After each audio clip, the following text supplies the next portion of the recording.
அஸ்ஸலாமு அலைக்கும் மக்களே, உங்களை அன்புடன் வரவேற்பது துபாய் தமிழ் சமையல். சரிங்களா?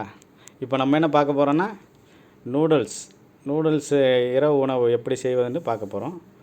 முதல்ல நூடுல்ஸை எடுத்து உடைச்சி வச்சு ஒரு பானையில் தண்ணியை கொதிக்க வைக்கணும்.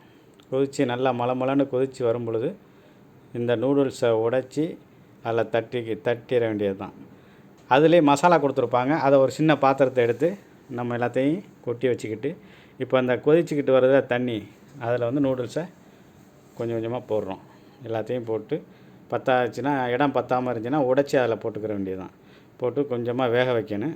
ஒரு முக்கால் பதம் வர்ற மாதிரி வேக வச்சு எடுத்துக்கிறேன்னு நூடுல்ஸை. இப்பொழுது நம்ம என்ன செய்கிறோம்னா, தக்காளி, வெங்காயம், பச்சை மிளகாய் வெட்டி வச்சதை இப்போ வந்து தனியாக வச்சு, இப்போ ஒரு சட்டியில் கொஞ்சமாக ஆயிலு, அது கொடுத்துருக்க ஆயிலே ஊற்றினா போதும். நம்ம எக்ஸ்ட்ரா ஆயில் ஊற்ற தேவையில்லை. இப்போ முட்டையை வந்து முதல்ல உடச்சி ஊற்றணும். ஒரு 5 பேக்கெட்னால் ஒரு 4 முட்டை 5 முட்டை உடச்சி ஊற்றிக்கலாம். இப்போ நம்ம 3 முட்டை போட்டிருக்கோம்.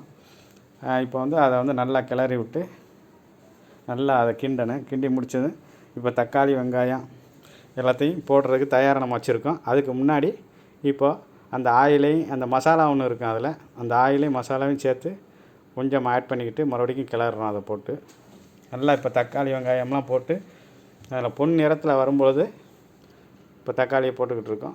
இப்போ பொன் நிறத்தில் வரும்போது நம்ம எங்கள் முக்கால் பாத்தில் வச்சுருக்கோம்ல அந்த நூடுல்ஸு, அதை எடுத்து அதில் கொட்டி நல்லா கிளறணும். அதை கிண்டுறதுல தான் உங்களுக்கு டேஸ்ட்டு. உப்பு எதுவும் தேவைப்பட்டால் மட்டும் ஆட் பண்ணிக்கணும். ஏன்னா அதிலேயே உப்பு இருக்கும். எங்களுக்கு உப்பு கொஞ்சம் பத்தாமல் இருந்துச்சு, அதனால் கொஞ்சம் உப்பு போட்டுக்கிட்டோம். இப்போ நமக்கு சுவையான இரவு உணவு நூடுல்ஸு ரெடி ஆயிடுச்சு. இந்த சமையலை பொறுத்தளவு மக்களே ரொம்ப சிம்பிள் தான். அதை வந்து நம்மளே செஞ்சு சாப்பிடும்போது சுவையும் மனமும் நல்லாயிருக்கும், உடம்புக்கும் ஆரோக்கியமாக இருக்கும். மக்களே மறக்காமல் சப்ஸ்கிரைப் பண்ணிக்கிறங்க, லைக் பண்ணிக்கிறங்க, ஷேர் பண்ணிக்கிறங்க மக்களே. நன்றி மக்களே.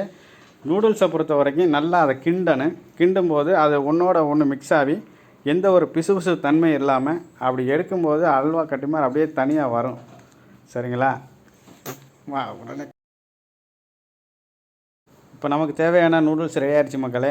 இதை வந்து மறக்காமல் சப்ஸ்கிரைப் பண்ணிக்கிறங்க, லைக் பண்ணிக்கிறங்க, ஷேர் பண்ணிக்கிறங்க மக்களே. நல்லது மக்களே. உங்களுக்கு தினம் ஒரு தகவலாக நம்ம வந்து டெய்லி புது வீடியோவாக போடுவோம் சமையல் சம்மந்தமாக. நீங்கள் பார்த்து என்ஜாய் பண்ணிக்கிறீங்க. அதே மாதிரி செஞ்சு சாப்பிடுங்க மக்களே, உடம்புக்கும் நல்லது.